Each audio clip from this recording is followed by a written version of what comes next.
Ganito ang pagbabalat ng mais mga kabukid. Oh. Ayan. Ganito. Oh. Madali lang siyang balatan kung sanay ka. Yung pangbalat namin ay ito. Oh. Ito ang ginagawa namin. Oh.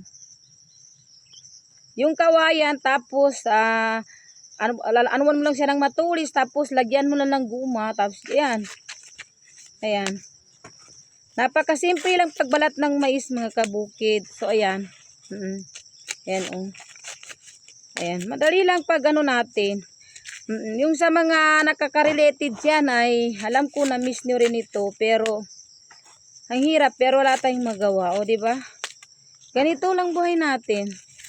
Kaya yung mga nakaaho na sa mga ganitong sitwasyon ay para salamat na lang kayo, no? Kasi ako siguro hanggang magtanda na ako siguro or mawala ako sa mundo ay ganito na siguro ang buhay ko kabukid. Kasi bata pa kami ng ganito ng trabaho nung iniwan kami ni Ina ng nanay namin nung maliit pa kami. Hanggang ngayon marami na akong anak, ganito pa rin ang hanabuhay natin. Kaya wala tayong magawa kung hindi pagsiyagahan sa maliit na kinikita natin. Oo. Dito talaga kita ni kabukid, ipakita ko sa inyo. Ayan.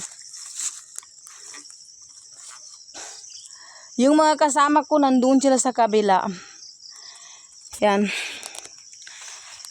Dito tayo sa bundok kasi galing man kami ng bukid kaya kailangan natin umakyat ng bundok para maghanap buhay na naman ng ibang pagkakakitaan, 'di ba? Kaya kailangan talaga natin magsikap. Kasi marami tayong anak na pinapaaral, 5 yung aking estudyante. So yan, yung iba nandyan oh. Pagkatapos natin dito, doon naman ako sa kabila, dyan. Dyan na naman ako mag-harvest. Sa kabila ay magbabalat. Ganito, sa nagtatanong kung paano daw mag-harvest ng mais, yan. Nandito sa katawan niya, anuan mo lang, pitasin mo lang. Tapos, gumawa ka ng ganito, nakawayan, tapos patulisin mo lang, tapos lagyan mo ng parang yung guma ng tapos lagay mo sa kanya para hindi matanggal, hindi mawala. Madali lang, madali lang.